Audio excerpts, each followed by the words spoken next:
Buenas tardes a todos. Vamos a dar comienzo a la mesa de ensayos clínicos en fase 1, que va a estar coordinado por la doctora Laura Traversi de la Dirección de Evaluación de Registro de Medicamentos. Damos comienzo con un fuerte aplauso, por favor.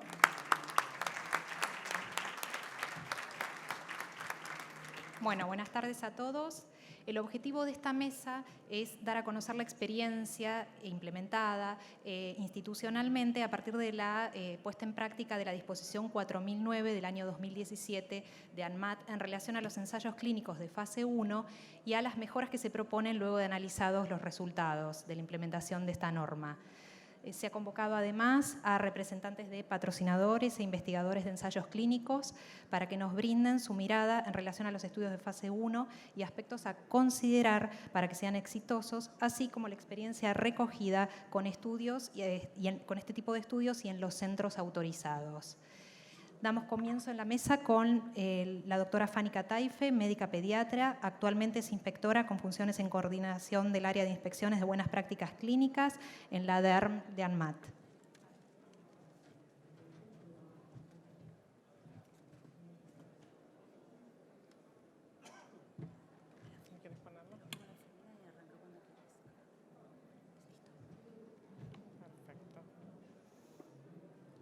Bueno, buenas tardes a todos. ¿Se escucha bien?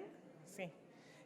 Bueno, en primera instancia quiero agradecer tanto a las autoridades como a los organizadores del Congreso por brindar y promover este tipo de intercambios y ver, bueno, personalmente es algo mío, tantos pósters y las ganas de todos los que trabajamos de mostrar nuestro trabajo y poder intercambiarlo. Asimismo, también quiero agradecer a los inspectores con los cuales llevamos adelante todo el trabajo y la implementación del desafío de poner en marcha esta nueva disposición de la 4009 del 17. Para comenzar, quería definir lo que es un estudio en farmacología clínica fase 1, que es la introducción inicial de un nuevo ingrediente farmacéutico activo en seres humanos para determinar su metabolismo, acciones farmacológicas, efectos secundarios con dosis crecientes. Y los estudios de fase 1 son monitoreados muy cercanamente y sabemos que pueden ser llevados a cabo en sujetos voluntarios sanos o en alguna ocasión en pacientes. Esto, uno de los riesgos de estos estudios y en esta fase temprana es que la ocurrencia de efectos adversos graves, como pueden ser la anafilaxia o el síndrome de liberación de citoquinas, por ejemplo, y sabiendo que es en etapas iniciales, la probabilidad de poder estimar esta ocurrencia es prácticamente es desconocida. A medida que vamos avanzando en la fase de desarrollo, las probabilidades de poder estimar estos efectos, la ocurrencia de estos efectos adversos va siendo más conocida. Por este motivo, la ANMAT establece nuevos requisitos regulatorios para la realización de ensayos clínicos de fase 1 mediante las disposiciones número 4008 del 2017 y la 4009 del 17, con el objeto de optimizar la calidad y la protección de los participantes en investigación. Por un lado, la disposición 4009 establece requisitos para la autorización de centros para la conducción de ensayos clínicos farmacológicos fase 1 y otorga una autorización que tiene una vigencia de 5 años, pero que caduca a los 2 años si no se realizó la actividad específica. Por otro lado, la disposición 4008 establece que el patrocinador presentará una solicitud de reunión por la circular ANMAT 001 en el cual el patrocinante presenta el estudio previo a la autorización. Culmina en un acta labrada a tal efecto, quedarán asentadas las observaciones y o solicitud de aclaraciones formuladas durante la reunión, las cuales deben ser también adjuntadas en el momento formal del envío para aprobación del estudio con el FK1 y FK2. Bueno, vamos a ver un poco la evolución de la regulación. Ya sabemos que la disposición 6677 del 2010, cuya vigencia es de noviembre del 2010, vaga redundancia, ya establece los requisitos en cuanto a las responsabilidades del investigador. En particular, en el punto 2.6, en la sección, en lo que es la sección C de buenas prácticas, establece que el investigador debe verificar y debe adecuar las instalaciones de su establecimiento, del centro de investigación, al estudio que va a llevar adelante, que va a conducir.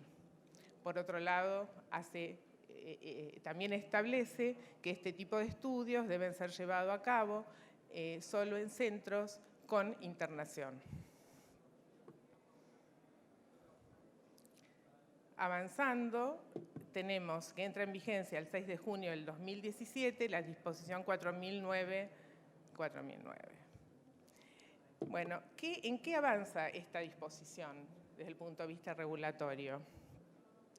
Vemos que esta disposición, como requisito, establece que el centro tiene que trabajar bajo procedimientos operativos estándar, que tiene que haber un monitoreo estricto de los participantes que participan y también hace foco en la atención de la emergencia, ¿sí? Desde ya sea la primera atención a estabilizar a los participantes frente a la aparición de un evento adverso, hasta lo que es toda la comunicación y la atención después con las áreas de atención críticas. Debe constar con el equipamiento adecuado y obviamente, aparte del equipamiento para la atención de la emergencia, todo el personal debe estar adecuadamente entrenado para el uso de todo ese equipamiento y manejo de una emergencia. La primera disposición de autorización de un centro fase 1 la otorgó ANMAT el 16 de noviembre del 2017. La puesta en práctica permitió identificar posibles mejoras a esta normativa, por lo cual se sube a consulta pública la revisión de la norma el 28 de mayo. La consulta pública, duró desde el 28 de mayo hasta el 11 de junio del 2019. Al momento tenemos 7 centros aprobados de fase 1 y el último centro aprobado fue el 3 de julio del 2019. La normativa de fase 1 actualmente está en revisión. Bueno, algunas observaciones de aplicación de la norma. La inspección la debe solicitar el patrocinador o el centro de investigación. La debe solicitar el centro de investigación. Se debe presentar una nota de solicitud firmada por el apoderado, representante legal y por el director o responsable asistencial del establecimiento o de la unidad. En una inspección, para obtener una autorización específica para cada estudio, ¿es una inspección para obtener una autorización específica para cada estudio o es una autorización general que se otorga al centro para conducir ensayos de fase 1? Es una autorización que se otorga al centro y no es una autorización estudio específica. Mejora propuesta, incluir en la norma un apartado de requerimiento de documentación para solicitar la autorización del centro para realizar ensayos tipo 1, de fase 1. ¿El equipo de investigación es un grupo estable? Si bien puede haber centros que cuenten con un equipo estable, este puede cambiar o haber otros equipos de investigación que sean estudio o patología específicos. La mejora propuesta es, dado que este ítem se considera más específico al estudio, será evaluado en la instancia de la presentación del FK1 y FK2. Además, toda la documentación de entrenamiento del equipo deberá estar disponible para una futura inspección de buenas prácticas. El establecimiento debe disponer de procedimientos operativos escritos y solo voy a mencionar algunos de los procedimientos que considero los más relevantes y que también hubo dudas al respecto. Los procedimientos operativos deben estar validados por el director del centro o autoridad competente e identificar las fechas de redacción, aprobación y caducidad. Deben poseer procedimiento operativo de entrenamiento del personal. Y sí hacer esto hincapié, deben aclarar que deben contar con un procedimiento operativo de monitoreo de participantes y que el monitoreo incluye el control permanente de los participantes con acceso visual a través del área de control central o sistema de control por cámaras de video y también los controles de signos vitales, antropometría, así como los controles específicos que requiera el protocolo. Por ejemplo, el electrocardiograma, identificando claramente el personal responsable de cada tarea organizado por turnos. Esto tiene que estar a cargo de personal médico, investigador principal, subinvestigador o enfermeras entrenadas. Se han aprobado a la fecha 7 centros para conducir ensayos clínicos, fase 1, localizados en Cava, provincia de Buenos Aires, ciudad de Córdoba, 3 para población pediátrica, 4 para población adulta y hay 3 solicitudes en curso. Bueno, si el que quiere acceder a través de la página a buscar los centros que están aprobados, lo pueden hacer a través de este link.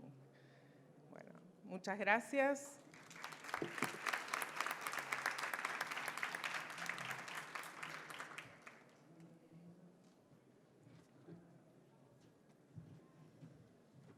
A continuación, hará su presentación el doctor Pablo Biart, médico especialista de la industria farmacéutica, director regional de investigación clínica en Bristol, y en esta mesa representa a la Cámara Argentina de Especialidades Medicinales, CAEME.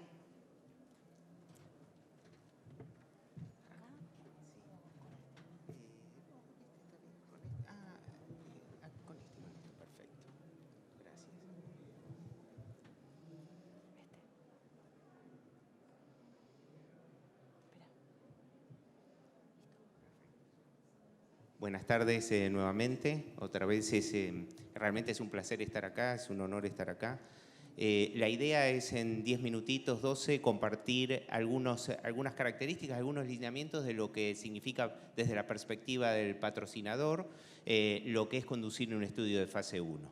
Y sin más preámbulo, me voy a dedicar a separar lo que significa farmacología clínica, porque una de las características que nos suceden cuando hablamos de fase 1 es que es como una gran bolsa que mete bajo una misma definición un conjunto de protocolos diversos, con características y requerimientos diversos. Y esto que está tomado del ICH-6, que divide estudios clínicos básicamente exploratorios, confirmatorios y de uso terapéutico, que tiene casi 20 años, un poquito más de hecho de 20 años, básicamente no hace una distinción tan clara, habla de farmacología humana y estos típicamente son definidos como fase 1. Ahora, ¿cuál de todos esos es el first in human? El primero que dejé afuera a propósito. Y esta es básicamente la clasificación fáctica, práctica, en el cual me voy a centrar hoy brevemente. Se ve poco y nada de atrás, pero básicamente esto habla de una gran inversión que hizo el Instituto Nacional de Cáncer, el INCAN, en la Ciudad de México, una inauguración enorme de un centro de farmacología clínica con 30 camas, un área dedicada, casi $900.000 de inversión. Esto fue en marzo del 2017, tuve la oportunidad y el gusto de poder visitarlo. 2 años después, agosto de 2019, ¿saben cuántos estudios se implementaron? 0. Y esto tiene que ver con que está claro que lo edilicio es súper importante y es fundamental en algunos estudios de fase 1, como por ejemplo los First in Human. Pero definitivamente la característica del recurso humano, que decía el doctor Baserque que es lo más difícil en desarrollar y lleva años, es lo que impidió que en esta institución se pudieran implementar. A propósito, vamos a implementar un estudio fase 1 ahora, de bajo requerimiento logístico y que se parece mucho a un fase 2 para que vayan haciendo el desarrollo del recurso humano. Y cada clasificación es totalmente arbitraria y tomando en base a las interacciones que tuvimos durante la consulta pública del cambio normativo de la 4009 y las interacciones y las experiencias previas de otros países y el desarrollo enorme que hubo en otros países que cambió la regulación. Y voy a hacer un paréntesis y una clarificación. Cuando cambió la regulación, por ejemplo, en Australia crecieron de un año a otro 30% y los fases tempranos crecieron un 10%. Cuando lo hizo, esto fue en la década del 90, cuando en la década del 2000 cambió la normativa, la autoridad canadiense también tuvieron un 35% de crecimiento con aproximadamente un 15% de crecimiento de fases tempranas. Eso no se vio. Sí se vio el crecimiento, de hecho cifras internas de la Cámara son muy auspiciosas, se hablan de un crecimiento interanual en la investigación clínica del 33%, enorme crecimiento y un agradecimiento y al acompañamiento de la autoridad regulatoria, pero lamentablemente no hemos visto esa magnitud de crecimiento en fases tempranas y entendemos que una de las posibilidades es el cambio normativo que se están discutiendo, porque en definitiva lo que queremos nosotros es poner el foco en totalmente, y toda clasificación lleva arbitrariedad, ¿sí? En arbitrariamente poner el foco en lo que desde la perspectiva de los patrocinadores y lo que hemos visto en otros países hacen. Básicamente dividen el ensayo, se puede dividir por varias maneras, pero básicamente toman en consideración el riesgo, ¿es realmente este producto incorporado por primera vez o dado por primera vez a los seres humanos? Puede ser pediátrico, en algunas también, en casos muy puntuales, algunas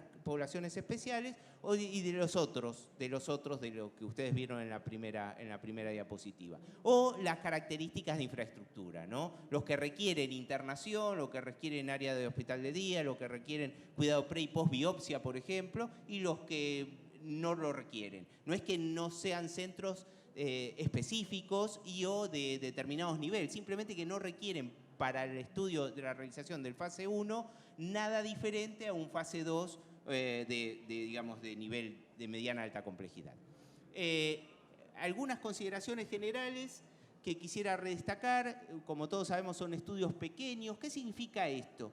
Cada paciente es súper importante. En cualquier estudio clínico cada paciente es súper importante, porque nos presta lo más importante que tienen, que es su cuerpo, es su derecho personalísimo. Pero en esto, cada centro y cada paciente tiene una altísima contribución relativa. Cada paciente que ingresa a un estudio que típicamente incorpora 20 pacientes, representa en el proceso, está representando unos 300 pacientes de todo el desarrollo de ese producto. Cada paciente equivale a 300 pacientes. Por lo tanto, los datos de cada paciente son absolutamente críticos de tener y de compartirlos. Y encima, el conocimiento colectivo en tan poquitos pacientes cambia rápidamente.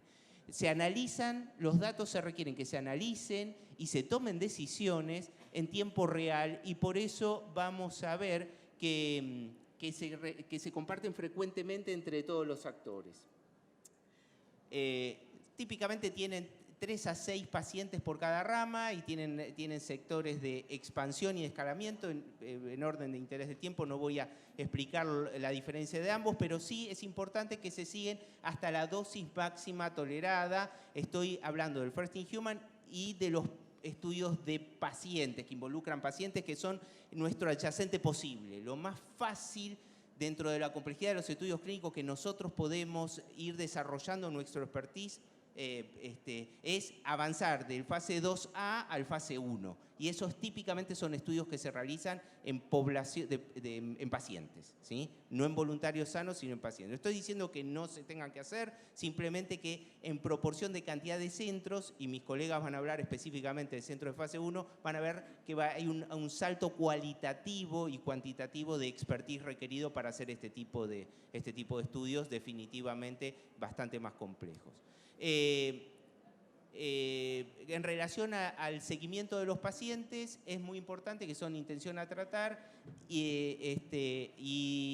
son per patient, quiere decir que solamente los pacientes que llegan a la DLT, a la dosis limitante de dosis o a la dosis que determinó el protocolo y son seguidos hasta el final, son considerados para la evaluación, ¿sí? Otro de los aspectos que quería destacar es el tema de los cupos o slots. Esto es muy operativo, es muy logístico, pero es súper importante porque si recordamos lo que acabo de decir, que son 3 a 6 pacientes y son muy poquitas cortes, estamos hablando de 20 pacientes en total en el mundo, distribuidos entre 5, 6, 8 centros, entre 2, 3, típicamente 2 o 3 países, con lo cual definitivamente desde la perspectiva de los centros de investigación, participar en el fase 1, aparte de los aspectos logísticos y metodológicos y de entrenamiento, está el factor tiempo y el factor identificación y trabajo previo, porque el investigador tiene básicamente entre 12 y 24 horas para levantar la mano literal, ¿sí?, al equipo de investigación y decir, tengo un potencial paciente, y tiene 15 días para que ese paciente pueda ser ingresado al estudio, si no, ese cupo pasa a otro sitio de investigación. Si bien hay listas backup, son muy limitadas, ¿sí? Esto es típicamente la carta que utilizamos en nuestra empresa, pero todas las empresas usan un sistema más o menos similar, en donde le decimos al investigador, el cupo está reservado, recuerde que tiene que entrar al sistema de randomización y recuerda que tiene 15 días, si no, ese cupo pasa a su colega. Otro aspecto muy importante y muy diferencial de los estudios de fase 1 tiene que ver con la comunicación. Estamos hablando de muy poquitos pacientes, estamos hablando de los datos que tienen que ser en tiempo real, cambian continuamente, lo cual implica que entre cada semana o cada 2 semanas hay una reunión entre todos los investigadores, que parece un poco loco en otras fases, pero acá estamos hablando de 4 o 5 personas, más el equipo central, que es típicamente 2 o 3 personas, todas las semanas se reúnen, típicamente por teleconferencia, y discuten lo que puse acá. Se discute el estudio, se discute cada paciente en particular, cómo le fue en el escalamiento de dosis o en la expansión de dosis, si es un paciente nuevo, información importante. Sí o sí tiene que estar el investigador acá, o el coinvestigador, la persona que conoce y trata al paciente, se discuten los slots que quedan y la información de seguridad de cada uno de los pacientes y la información agregada. Típicamente esta es la agenda que se habla, como ven es básicamente lo que mencioné, y por supuesto hay un ámbito para discusión entre los investigadores al final, y esto es la información detallada de lo que se discute de cada uno de los pacientes que se arman todas las semanas. Y esto es el agregado de eventos adversos que se discuten en ese tipo de... Estos son casos reales. Para ir terminando, lo que queremos, lo que esperamos, las expectativas del patrocinador para con los sitios se pueden dividir en 3. Compromiso, y compromiso tiene que ver con dedicación, ¿sí? Investigadores comprometidos, que en cuanto a la carga de datos, el seguimiento, todo el equipo de investigación dedicado preferentemente, instalaciones, la unidad tipo, si se necesita, una unidad tipo hospital de día o para seguimiento pre y post biopsia, si trabajamos en pacientes, que es el donde me estoy enfocando, el adyacente posible, y un proceso de startup eficiente. Gente que conozca la regulación, que esté dedicada y que tenga la capacidad de abrir el sitio en forma competitiva, que es 3 meses. Es lo que tarda cualquier sitio de fase 1 con experiencia en los países que hacen este tipo de estudios. Los desafíos comunes, y con esto termino, tiene que ver con, por supuesto, la gran cantidad de evaluación de enmiendas, muchas enmiendas, los slots, la adherencia a los pacientes tienen que ser seguidos, paciente que no es seguido hasta la DLT o hasta lo que termina el protocolo, lamentablemente no abona a los datos de ese estudio en particular, y todo lo que tiene que ver con el proceso de información de seguridad y pedidas y preguntas. Y con esto termino. Muchísimas gracias.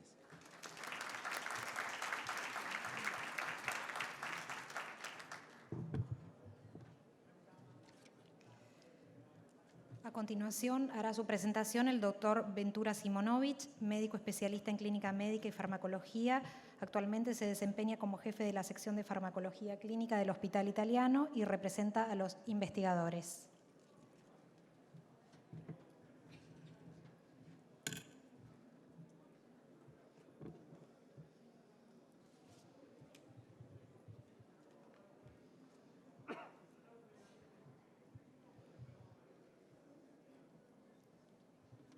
Primero, muchas gracias por la invitación. No puedo creer que haya tanta gente que se interese en esto. No lo puedo creer. Un poco la idea de... Primero, no sabía que representaba a tantos investigadores, pero bueno, no son muchos, a un grupo. Okay. Contarles un poco la experiencia que nosotros hemos tenido en la implementación de un ensayo en particular que fue un First in Human que hicimos dentro de la normativa vigente y que nos llevó a una serie de problemas y cómo los resolvimos, un poco para que no lo vuelvan que a ustedes no les pase, digamos. Por otro lado, les comento que es muy difícil cuando uno está en una cena familiar con gente que no conoce decirle a qué te dedicas. Pues yo soy farmacólogo clínico. Si vos le decís que sos médico, te pueden preguntar muchas cosas. Si sos farmacólogo, ¿a qué te dedicas? Entonces es más fácil para mí decir que soy clínico y eso resuelve muchos problemas, pero genera otros, como mirar análisis de gente que vos no conocés. El Hospital Italiano de Buenos Aires, que es donde yo trabajo, es un hospital grande, tiene aproximadamente, trabajan 9.000 personas en el hospital, tiene más de 50.000 internaciones por año, tiene 3 millones de consultas por año. Fuimos el primer centro aprobado de fase 1, tenemos una historia clínica electrónica única desde el año 2001, fue el primer centro en ser acreditado en HIM 7 que no tiene papel, digamos, o sea, podemos funcionar sin papel. Y el hospital tiene aproximadamente corriendo 110 ensayos clínicos en este momento, aproximadamente 219 pacientes enrolados. Yo me ocupo además, tengo un rol dentro del hospital, yo coordino el área de investigación patrocinada, con lo cual tengo una vida miserable. Volviendo acá. Si nosotros miramos el panorama de cuántos ensayos clínicos, porque todo el mundo dice, bueno, vamos a hacer ensayos clínicos, ¿cuántos ensayos clínicos se hacen en el mundo de fase 1? Esto que está sacado de clinicaltrial.gov muestra que en Sudamérica hay 55. Miren que Estados Unidos 4.292, 1.311 en Europa. Cuando uno aplica un poquito más la lupa, digamos, son pocos los centros en Europa. Hay centros específicos en Europa que se dedican exclusivamente a esto, lo mismo en Estados Unidos. Que para que vos tengas como decía Pablo, un slot, que vos te permitan correr ensayos dentro de ese lugar, muchas veces tenés más de un año de espera. Entonces, eso también genera una oportunidad para nuestro país. Cuando uno mira acá, no se ve ni el porvenir, pero acá dice 9, creo. Igual no veo nada, me van a tener que creer. Pero dentro de los 9 ensayos que están en este momento activos dentro de clinicaltrials.gov. Si miramos Brasil, tiene, creo que, no sé, 50 o 30 y pico. Es decir, Brasil tiene más cantidad, pero el tipo de estudio del cual les voy a hablar es un estudio que son muy pocos los centros en el mundo que se pueden realizar, o sea, que se hacen en centros, digamos, que son los First in Human, que es una rara avis dentro de los estudios de este tipo. Bueno, ¿cómo nos preparamos para esto? Bueno, como dijo el Guasón, nadie tiene miedo cuando todo va de acuerdo al plan, digamos, pero nosotros en su momento habíamos empezado ya la idea de acreditar como centro de fases tempranas y ya habíamos tenido experiencia previa. Habíamos hecho 2 estudios, First in Human, con investigadores de CONICET. Entonces, pensamos, yo soy un poquito testarudo, bastante testarudo. Waldo dice que yo soy muy cabezón, pero a mí se me había metido que nosotros como farmacólogos, nuestro lugar era generar estudios de fases tempranas y ayudar a los investigadores. Entonces empezamos a trabajar sobre este tema y armamos un workshop con un patrocinador que trajo a todos los responsables de Suiza, digamos, de su casa matriz, que eran los máximos responsables en términos de seguridad, toxicología, armamos un workshop durante una semana donde invitamos a todas aquellas personas que quisieran formarse en esto. Lo hicimos abierto. Vino también el comité de ética nuestro, porque no es lo mismo evaluar un estudio de fase 1, First in Human, digamos, si no tenés experiencia que si tenés experiencia. Entonces, ¿de qué se trata? Y que entendieran el lenguaje y de qué es lo que hablábamos. Y cuando terminamos, hicieron una auditoría profunda donde nos mostraron cuáles son los temas que teníamos que resolver. Cuando veníamos bien, habíamos empezado a tener conversaciones con un grupo de investigadores de CONICET, liderados por Fernando Goldbaum, Linus Spatz, Santiago Sanguinetti, y acá está Mariana Colonna, aquí está, se está poniendo colorada, la estoy mirando, la voy a apuntar con el láser en cualquier momento, que crearon una startup que se llama Inmunova, que querían hacer el First in Human de un producto que ya vamos a hablar más tarde. Pero en el medio de esto, estábamos preparándonos todo, aparece la legislación. Cuando aparece la legislación, nosotros teníamos estas dos caras, digamos. Esto es lo que circuló fuerte entre los grupos de WhatsApp nuestros. ¿Qué hacemos ahora? ¿Qué dice? ¿Y cómo lo hacemos? Tenemos que pedir. Bueno, empezamos todos a correr. Y como el cuento de los dos vendedores de zapatos que llegan de Inglaterra a África, uno dice, gran oportunidad, no hay gente que use zapatos, y otro dice, tenemos un problema, nadie usa zapatos. Bueno, nosotros lo tomamos como una oportunidad. Bueno, básicamente, ¿cómo metes un centro de fase 1 en un hospital general? Primero tenés que convencer a las autoridades de tu hospital que es importante. Ok, ¿por qué es importante? Porque es importante por esto, que esto. Entonces, esto como la escena de Apolo 13, donde le dicen, usted tiene que poner algo cuadrado dentro de algo redondo. Bueno, ¿cómo hago para meter en un hospital que tiene que cumplir con la normativa vigente y que al mismo tiempo tiene ese volumen de pacientes que circula? Encontramos la oportunidad, y esa oportunidad, digamos, también vino aparejada con una serie de problemas que teníamos que resolver. La primera es la viabilidad económica. Nadie me iba a construir algo nuevo. O sea, por más que me siente, sea simpático, le cuente chistes, nadie me iba a construir en el hospital algo nuevo específico para algo que era incierto cuántos podrían llegar a venir. Entonces tenía que ser en un lugar donde no hubiera uso durante un lapso de tiempo. Entonces definimos que el área iba a ser el área donde se hace la internación de oncología, que es de lunes a viernes. Entonces eso nos daba una ventana que era, podemos internar los fines de semana. Bueno, una vez que logramos esto, mostramos que teníamos que ser plásticos, porque teníamos que buscar que cada una de las cosas que estaban funcionando en el hospital en el día a día también se pueden usar durante el fin de semana. Y eso también llevó un tiempo. Tuvimos que conseguir las cámaras de televisión, ponerlas, y después esas cámaras quedan en el lugar donde otros pacientes también se internan. Entonces dijimos, ¿qué hacemos con esto? Bueno, quedan desconectadas, y tuvimos muchas discusiones con la gente de vigilancia del hospital que me decía, pero nosotros no tenemos una política de monitoreo de pacientes. Pero mire que estos no son pacientes. ¿Cómo que no son pacientes? ¿Estás internando gente que no es paciente? Bueno, explicar qué hace un voluntario sano en un hospital. Entonces también eso fue toda una internación, una discusión. Y lo que nos guió a nosotros es el pragmatismo puro. Es decir, nosotros estamos acreditados como hospital con la Joint Commission, que es un estándar muy alto de seguridad y de calidad. Entonces, aprovechando que la gente entendía que estábamos acreditados dentro de este marco, era mucho más fácil hacer las cosas en términos de generar procedimientos, y teníamos ya un montón de trabajo de procedimientos operativos gracias a que estábamos acreditados por la Joint Commission.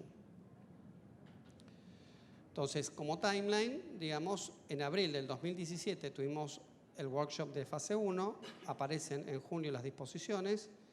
En julio nosotros nos tomamos un poco de tiempo porque dijimos, le mandamos, esta discusión existió, que apenas salió la disposición, ¿mandamos el correo pidiendo ahora? No, esperemos un poco y esperamos hasta agosto para pedir la inspección, que tampoco era tan claro para nosotros cómo se tenía que hacer, finalmente lo hicimos, y en noviembre nos acreditaron. En el medio tuvimos, digamos, muchos idas y vueltas para ver algunas cosas que claramente, digamos, como El primero que rompe una pared queda lastimado, digamos. Hubo muchas cosas que tuvimos que trabajar y al mismo tiempo tuvimos que aprender de un lado y del otro, y creo que el diálogo con la autoridad regulatoria fue muy importante para poder finalmente llegar a buen puerto. Y en diciembre tuvimos el primer paciente enrolado en el First in Human. Para que tengan una idea de la velocidad con la cual laburamos, nosotros tuvimos en cuenta la hora en la cual se emitió la disposición aprobando el estudio para que pudiéramos no quedar desfasados, y estuvimos a horas, ¿no? Horas, ¿es correcto? A horas de la aprobación pudimos hacer que firme todo y que haga todo el proceso el sujeto que participó del primer estudio. Y acá esto iba a pasar. La diferencia entre un estudio de fases tardías y uno de fase 1 es más fácil de esta manera.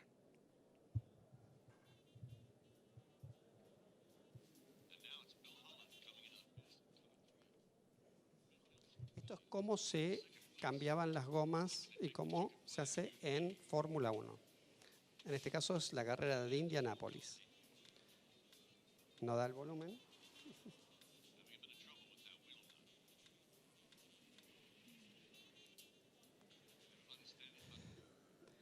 Y ahí se cuelga y yo me quiero matar porque la tecnología me va a traicionar.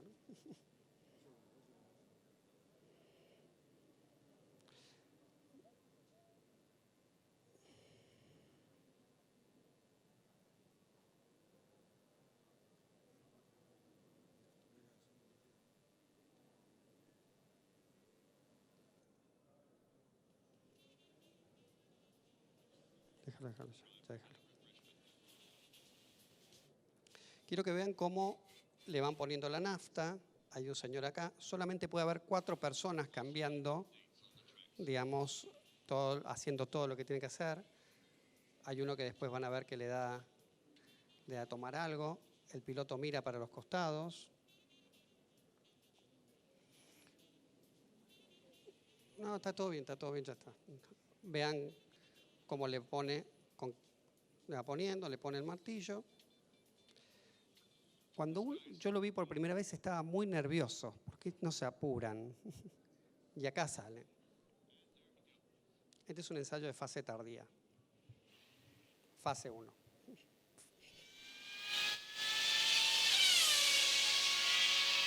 Fíjense la cantidad de gente que hay.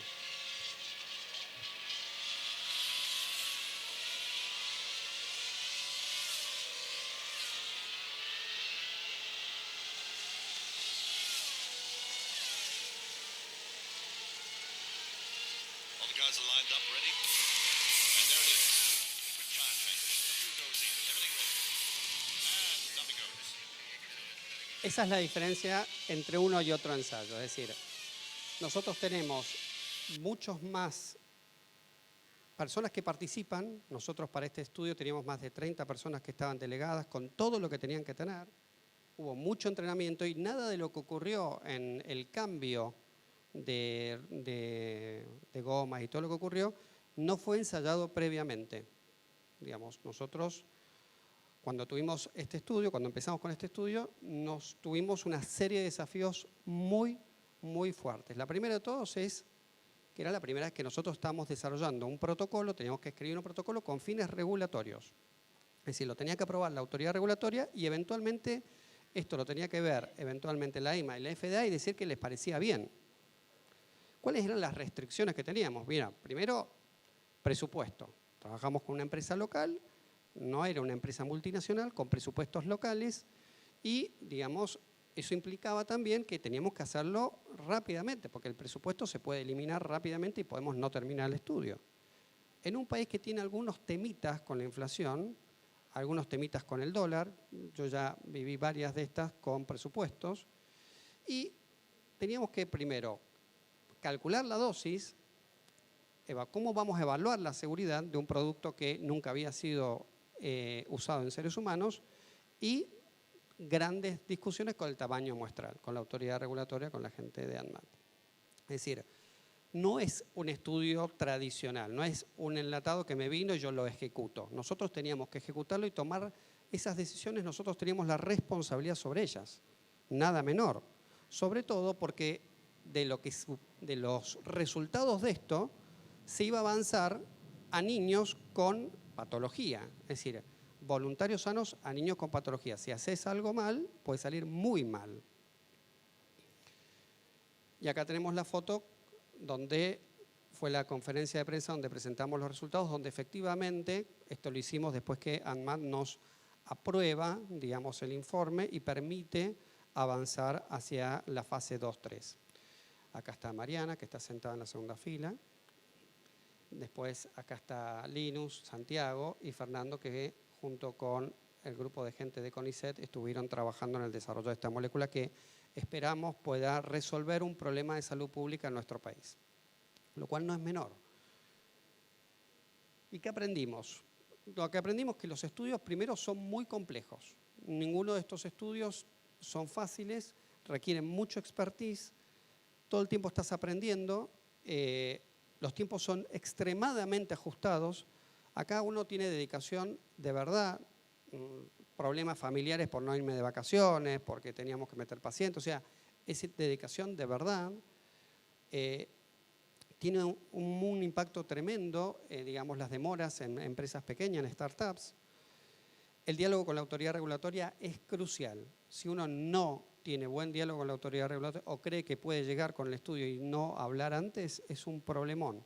Acá nosotros con cada uno de los estudios tenemos que tener un diálogo previo para ver qué es lo que espera la autoridad regulatoria y facilitarles a la autoridad regulatoria. En palabras de Waldo Belloso, pensador contemporáneo, ayude al regulador. Y eso nosotros lo tomamos muy en serio. Tuvimos también inspección, acá tengo 2 de los inspectores que me vinieron a inspeccionar. Tuvimos auditoría, todo salió bien, pero que salga todo bien tiene relación con todo el trabajo previo que uno hace. Contemplar la curva de aprendizaje, ayudar a los evaluadores. Y nosotros tenemos como norma propia, se hace un simulacro. Nosotros hacemos un simulacro con una persona, no con un muñeco, lo hacemos con una persona. Y eso a nosotros nos ha ayudado siempre, antes de empezar, tener una idea de dónde están las dificultades que podríamos enfrentar. Porque lo que no podemos hacer es perder un solo punto de PK porque hay algo que nosotros no pudimos prever antes. Si lo podemos prever antes, lo tenemos que prever. No podemos hacer que un sujeto, un voluntario sano, que pone su cuerpo para resolver un problema eventualmente de salud, nosotros no hagamos las cosas como corresponden. Y por supuesto, digamos, la suerte favorece a los preparados. La verdad que nosotros no imaginábamos que íbamos a estar en este lugar cuando hace 15 años empezamos farmacología clínica y la verdad que ahora tenemos 2 proyectos más que están de investigadores de CONICET trabajando con ellos y la verdad que estamos contentos, pero cada proyecto es un mundo en particular y para nosotros cada proyecto implica una cantidad de trabajo enorme que es difícil de dimensionar en términos de las capacidades que uno tiene que tener y eventualmente conseguir otras personas que sepan si uno no lo sabe. Muchas gracias.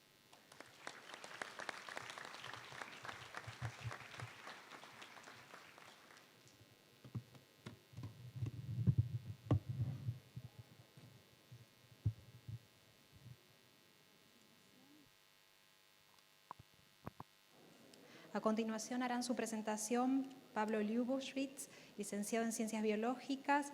Desde el año 1993 dirige una de las primeras CRO del país, actual vicepresidente de la Cámara Argentina de Organizaciones de Investigación Clínica.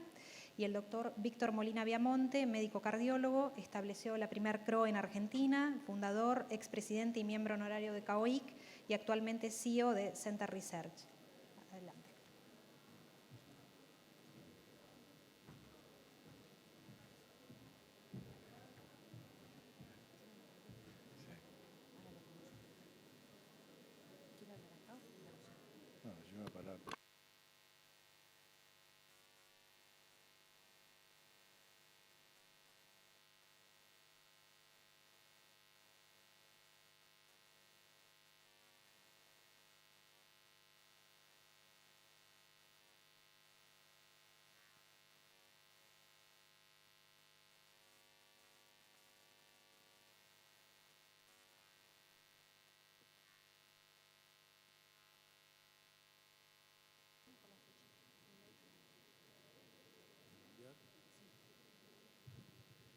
Bueno, Buenas tardes. Yo soy Víctor Molina. Muchas gracias por la invitación para hablar un poco de esto. Yo, como la fantástica presentación anterior, también les voy a contar un poco de historia. En este caso vengo en representación de la Cámara Argentina de Organizaciones de Investigación Clínica, la cual fundamos hace más de 10 años. Y les voy a contar un poco nuestra historia, que fue una historia determinada del año 2009 al 2016, donde hicimos nuestra experiencia en bioequivalencia y estudios de fase 1. Primero, estas son las autoridades de la Cámara, actuales, ahora están cambiando. ¿Cuál es el...? el puntero este. Ahí está. Ustedes probablemente conozcan a los miembros. Estos son los miembros, las organizaciones de investigación por contrato, los CROs que pertenecen a la Cámara. Quizás hayan visto esto antes, pero creo que de hace más de 10 años que estamos con nuestros objetivos claros para fomentar la investigación clínica, jerarquizarla, asesorar a todas sus asociadas y terceros en el proceso de investigación clínica, colaborar con todos los organismos oficiales que correspondan, promover el entrenamiento, promover la idea de que la investigación clínica es muy importante y debería ser un elemento de interés nacional.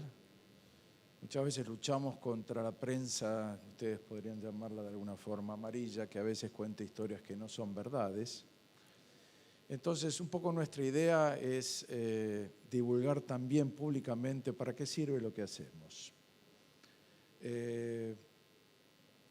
Por supuesto,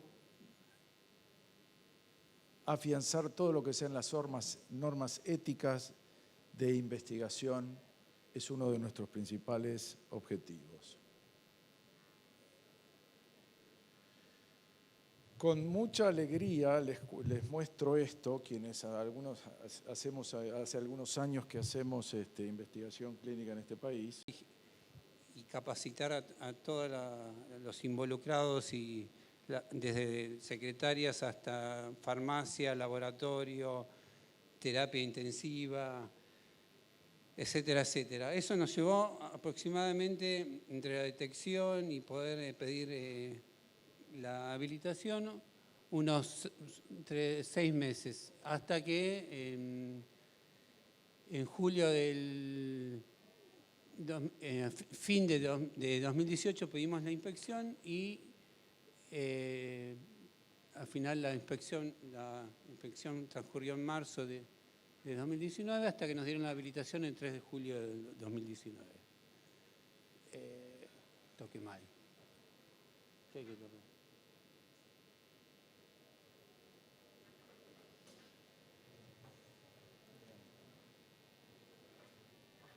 ¿Cuál es el de acá? ¿Y toqué eso? Bueno, el sanatorio es el Sanatorio Nuestra Señora de Pilar, que queda en Ciudadela.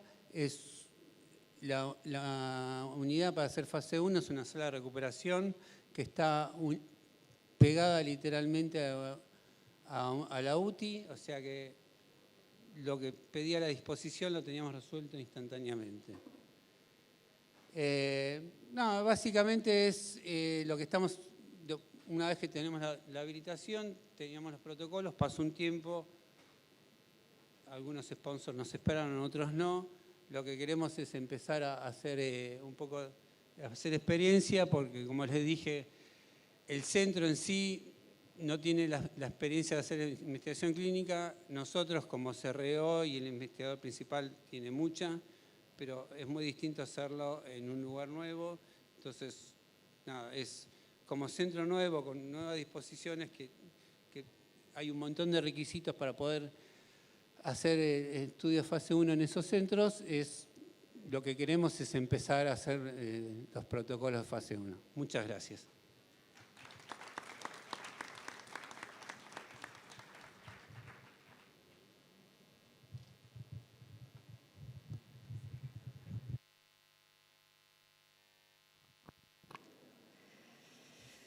Muchas gracias a todos los invitados. Para cerrar, podemos concluir con los ejemplos vistos de ciencia reguladora y de toda la actividad que los invitados nos han comentado, que mediante un esfuerzo conjunto se pueden llevar adelante en nuestro país este tipo de ensayos, este tipo de estudios de modo exitoso, siempre implementando mejoras continuas de parte de todos los actores involucrados y con el objetivo de minimizar los riesgos potenciales que puedan sufrir los participantes en investigación clínica y llevar adelante la investigación clínica con los más altos estándares de calidad.